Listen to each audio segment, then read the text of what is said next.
peu borné, peut-être un peu comme son oncle. C'est-à-dire qu'il lâche rien. Et c'est vrai qu'il nous en a fait un petit peu voir certaines fois.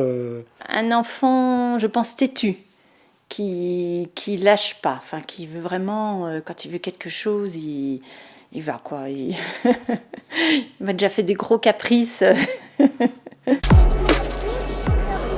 En carrière pour Quentin Fillon-Maillet, le roi aujourd'hui d'Antone.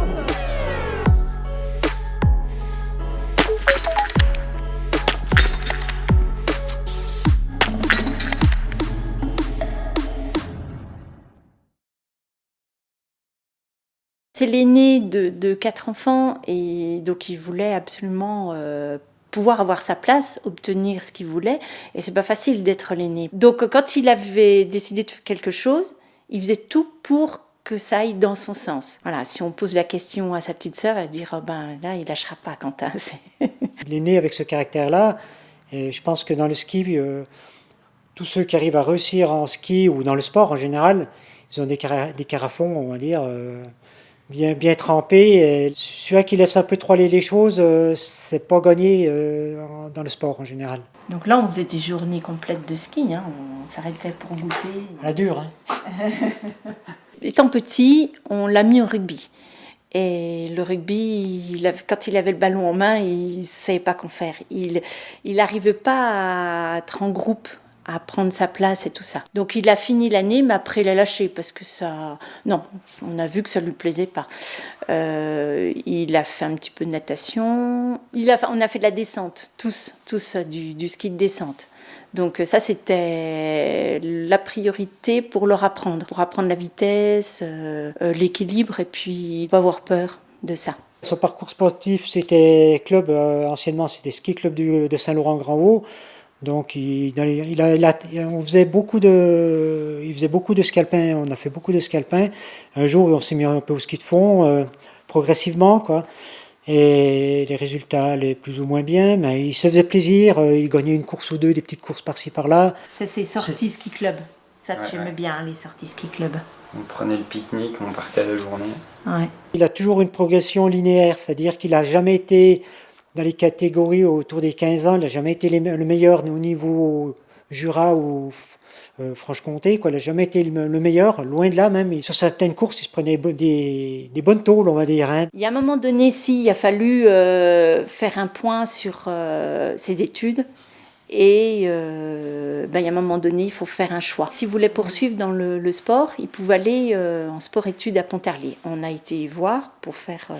il voulait se former, il ne voulait pas suivre un bac général. Donc on a décidé d'aller à Morée, où il voulait se former en microtechnique. Et c'était vraiment ce qu'il voulait faire. Donc là, on reconnaît Quentin, qui dit c'est ça que je veux faire. Il s'est tout organisé. Je le vis comme une passion. Mais il y a certains moments où on doit passer à côté de certaines choses, de moments de jeunesse qui sont importants pour grandir, des fêtes ou d'autres choses. Donc c'est décevant, mais d'un côté, quand je vis des moments comme cela, c'est aucun regret. À un moment donné, il a eu une année difficile. D'ailleurs, j'ai repris contact avec la fédération de ski. J'avais dit, Quentin, là, ça va pas, j'ai l'impression qu'on va le perdre. Et donc on a mis en place pour son BTS de le faire en 2 ans, de supprimer les cours généraux et de s'orienter que sur les cours pratiques.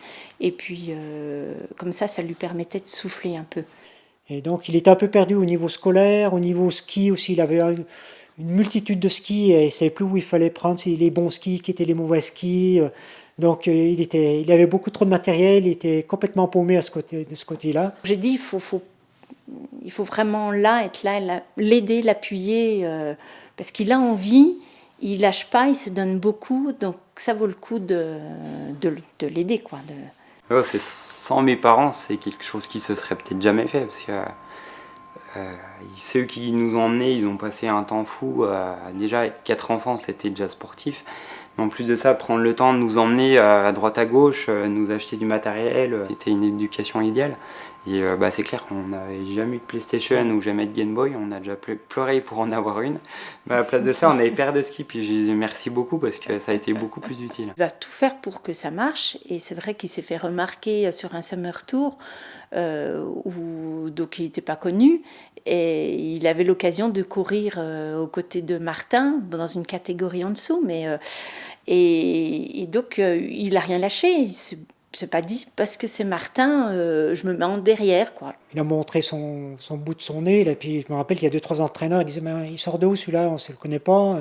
Je pense que ouais, il espérait toujours être peut-être titillé ou agacer un peu Martin ou les autres, mais bon, il y a quand même une marge encore à cette époque-là, il y avait encore une différence entre lui et on va dire le haut du pavé, quoi. Voilà. Il a commencé à faire des podiums, des titres de champion de France. Après IBU Cup, une place ou deux. Après tout de suite la Coupe du Monde, il a monté tout doucement. Après un premier podium, 2 podiums, 3 podiums. Après une victoire, 2, 3. Et... L'entraîneur qu'il a eu, Gérard Verguet, quand il était jeune en ski de fond, on l'a vu plusieurs années plus tard. Il nous félicite pour Quentin, pour ses résultats.